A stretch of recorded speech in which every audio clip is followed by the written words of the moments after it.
Iowa State's going to be a very interesting team in 2023.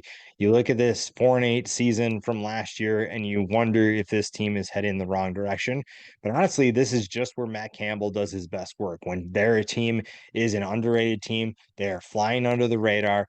And the 10 guys that we'll talk about today should give you hope for the future and specifically this season. Now, we have to start with Hunter Dekkers, a guy who could take a huge step in 2023. 19 touchdowns to 14 interceptions wasn't exactly ideal, but this is someone who can be a big time playmaker. I think you look at what he did last year, completed 66% of his passes, threw for over 3,000 yards. So there's definitely talent to work with. There's definitely potential to be even better than he was in 2022. You saw the success last year. It's not really like a question of can he be good? We know he can be good. It's just fixing some of those mistakes.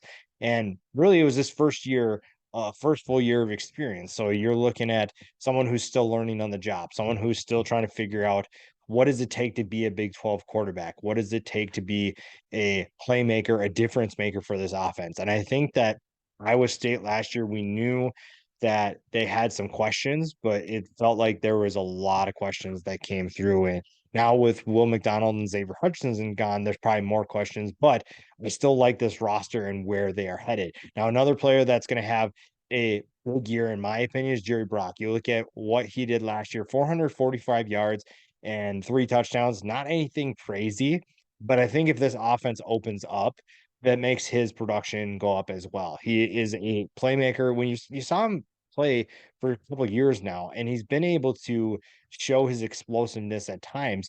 It's just a matter of can he do it consistently? And that's a big question for this Cyclones team. The offense has the playmakers. It's not a matter of is the talent there. It's a matter of getting that talent to play. And some of that falls on Campbell and his staff to do. But at the same time, finding consistency is going to be the biggest thing for this group. Because again, they're an underrated team that's, again, flying under the radar. It's just a matter of can you produce and can you be the team that plays well when everybody's discounting you already? And that also starts with the defense. This defense will forever be known with the team that runs this scheme that transformed college football, that helped Clemson learn different things, that helped all these Power Five programs learn different things. And one of the biggest things they've been able to do is play well in the secondary. And TJ Tampa is back after being a second team All Big 12 selection. He is back for another year in a secondary that should be very good, very experienced secondary. And Tampa has pretty good size, 6'2", 185 pounds. He's going to be a playmaker for this defense, just like he was last year. And I don't have too many concerns with that secondary. This defense, honestly, is going to get back to a unit that plays well as a whole. We'll get back to 2-3 years ago when there were playmakers all over the field. And those are the kinds of guys that if they play well together, they are going to be a headache for teams like the Oklahomas and the Texas because you're gonna go into Iowa State facing a team that you probably don't see as a potential tough game, but because they play well together and they play well together as a unit, this is going to be a team that's going to give you a lot of trouble. Now, a stud that people don't really know about is Isaiah Lee. I think that with last year's struggles, when any team struggles, you kind of forget about some of the big time playmakers. And Isaiah Lee is going to be someone who, because Will McDonald was there, I think a lot of the spotlight was focused on him. And Lee did a lot of good work in the trenches. But again, because of the nature of the position, you just don't see the production in the box score from guys like Lee. But that doesn't mean he's not good. If you watch the film, he is someone that will take over and make life miserable for the interior linemen. And honestly, more than anything, open things up for the guys behind him. Now, that's going to be huge for a defense that's looking for a veteran presence on the edge, looking for an explosive presence, I should say, on the edge. There's a lot of explosiveness that needs to step up, and defense isn't the only unit that needs to do that. Wide receiver needs to help Hunter Dekkers quite a bit. JAYLIN NOEL is back, only averaged 10 yards per catch, but he was a reliable target at times for Dekkers. And honestly, finding playmakers is going to be the biggest thing for this offense to take a step forward. It's going to help Brock. It's going to help Dekkers. JAYLIN NOEL can be one of those guys. 61 catches last year, only 3 touchdowns. Hopefully those numbers increase because he is a solid pass catcher. for Iowa State. And the next guy we'll talk about too is Eastern Kentucky Jayden Higgins. Jayden Higgins could have a monster year for Iowa State. And the reason why I say that is because when you look at some of the better receivers that we've seen from Iowa State, you look at Hakeem Butler, you look at Xavier Hutchinson, a little bit on the bigger side. And those were the guys that the quarterbacks typically look for, whether it was DEKKERS or Brock Purdy. You get Jayden Higgins coming in at 6'4", 215 pounds. That's someone who's going to make a major impact just simply by being on the field. And I'm hoping that he can take a step forward and make this offense even better with his play as well. DEKKERS will appreciate that. That'll make this offense more balanced. And I think it opens up the running game too, because if teams have to worry about where is this dude that's running all over us, that's winning 50-50 balls, that's making like our lives miserable, that's going to make them worry less about guys like Noel, guys like Brock, and it's going to make life easier for the offense as a whole. Now, if the offense does take a step forward, there's still the defensive unit as a whole taking a step forward as well. And I think that they can do that. I believe I said this before.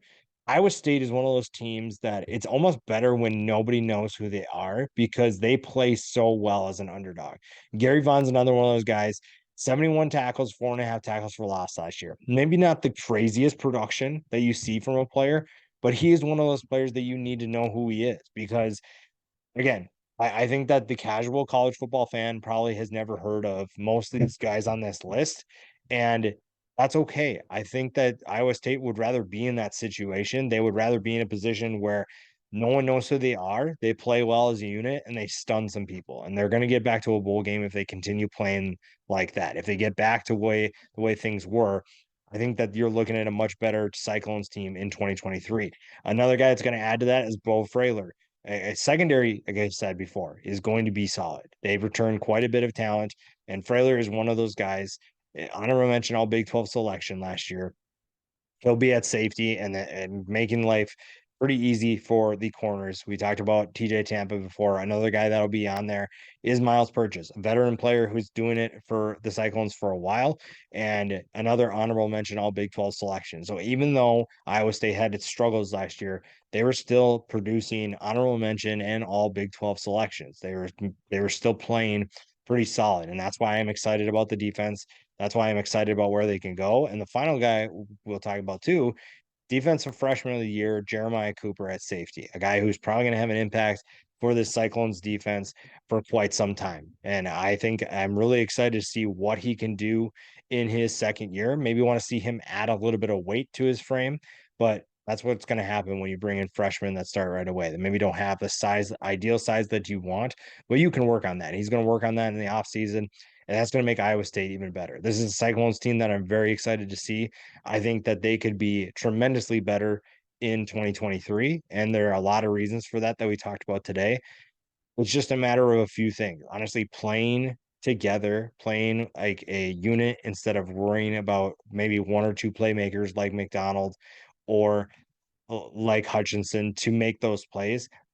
Finding ways to play with 11 guys on the field and allowing all 11 guys or relying on all 11 guys to make plays is going to be huge. And I'm really excited to see what they can do.